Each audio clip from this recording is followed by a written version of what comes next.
मैं शुरुआत यहीं से करूंगा कि 3 महीने से ज़्यादा हुए हैं इस सरकार को। इन 3 महीनों में इस सरकार की और इस सरकार के नेतृत्व प्रधानमंत्री नरेंद्र मोदी की छवि को आप किस तरह से देखते हैं? 3 महीने बहुत हो गए। ऐसा लगता है कि बहुत दिन हो गए ये 3 महीने का वक्त जो गुजरा है। और अभी जो आपने वर्णन दिया कि सरकार चारों तरफ से कमजोर दिख रही है, वो बिल्कुल सही है। क्योंकि अगर हम गौर से देखें तो लोकसभा के चुनाव में इस सरकार को बहुत बड़ा धक्का लगा। 63 सीटें हारना कोई मामूली बात नहीं थी। बीजेपी 303 से 240 पर आ गई। अगर उसको टीडीपी और जेडीयू का बैसाखी का सहारा नहीं मिला होता तो सरकार भी नहीं बन रही थी। और कुल मिलाकर लोकसभा के चुनाव से मोदी जी को व्यक्तिगत रूप से बहुत बड़ा धक्का लगा। और वो इसलिए लगा कि पूरे देश में जो उन्होंने प्रचार कर रखा था कि वो लगभग भगवान हो गए हैं और जहां खड़े होते हैं लाइन वहीं से शुरू हो जाती है और उनके जैसा कोई है नहीं नेता, और उनको कोई हरा ही नहीं सकता है। ये जो उनकी अकड़ थी, उनका दम्भ था, ये इस चुनाव में चकनाचूर हो गया। 20% सीटें हार जाना कोई मामूली धक्का नहीं होता है। तो एक तो ये हुआ।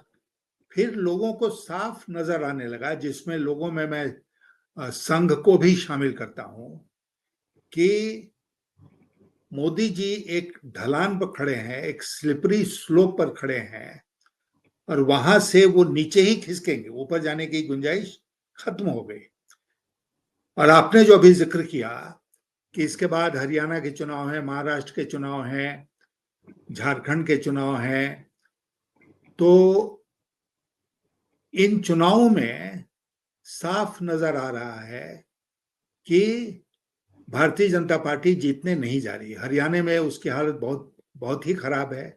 और अभी जो टिकटों का बंटवारा हो रहा है, जो उठापटक शुरू हो गई है, वो इस बात की गवाही है कि मोदी जी का वर्चस्व पार्टी के भीतर भी खत्म हो गया। नहीं तो कोई मजाल था कि इसके पहले कोई बीजेपी के अंदर कोई बगावत कर दे, कोई बगावती सुर अपना ले, कोई सवाल ही नहीं था।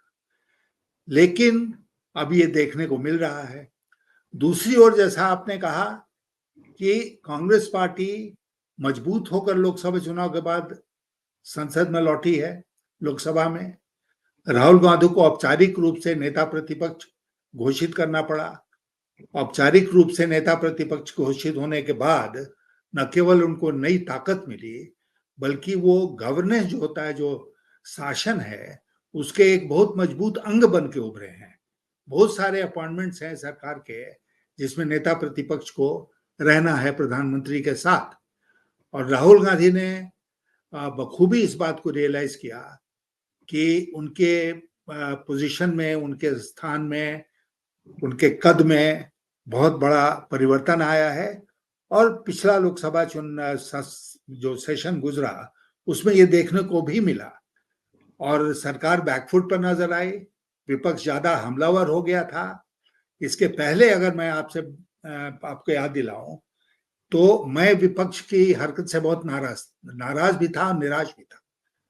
और मैंने एक जगह कहा था कि अगर अंग्रेजी में कहावत है कि the people get the government they deserve, तो ये भी सत्य है कि they also get the opposition they deserve. शायद यही नियति में हमारे था कि हमको एक कमजोर विपक्ष मिले, लेकिन वो बात पूर्व की हो गई। आज विपक्ष मजबूत है और पिछले लोकसभा चुनाव का सेशन जो है वो इस बात का गवाह है।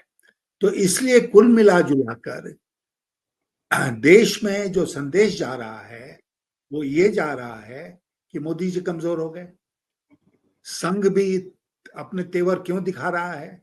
क्योंकि वो रियलाइज करता है कि मोदी जी कमजोर हो गए और वो उतनी अकड़ अब नहीं दिखा सकते हैं जैसे कि पहले दिखाते थे। इसलिए उनके मन में, दिल में जो बातें हैं वो बोल रहे हैं।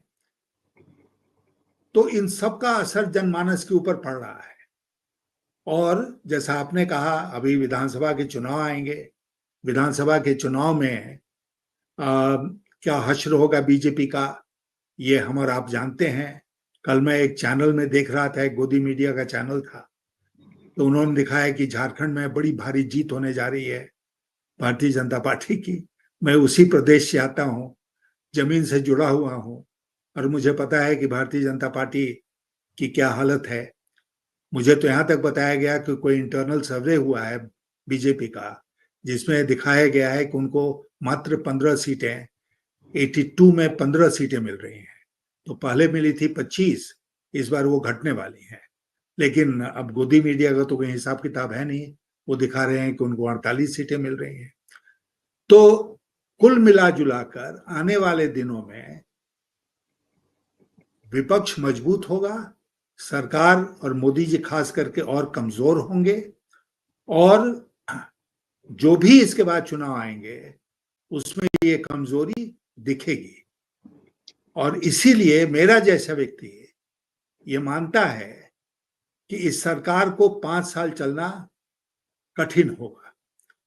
ये सरकार 5 साल इसलिए नहीं चल पाएगी कि मेजॉरिटी इसके पास नहीं है, और जो लोग इसका साथ आज के दिन दे रहे हैं वो शायद मजबूर हो जाएंगे उसका साथ छोड़ने का। अभी मैं देख रहा था अमित शाह का एक बयान, वो राहुल गांधी से पूछ रहे थे कि क्या वो नेशनल कॉन्फ्रेंस के, जिनके साथ उनका अलायंस है, उसके मैनिफेस्टो से सहमत हैं। किसी को अमित शाह से पूछना चाहिए कि क्या आप टीडीपी के मैनिफेस्टो से सहमत हैं, बताएं। और टीडीपी को क्या अपना मैनिफेस्टो छोड़ना पड़ेगा प्रदेश में? और जो उन्होंने सारी बातें की है माइनॉरिटीज को लेकर, उसको वो अचानक छोड़ देंगे?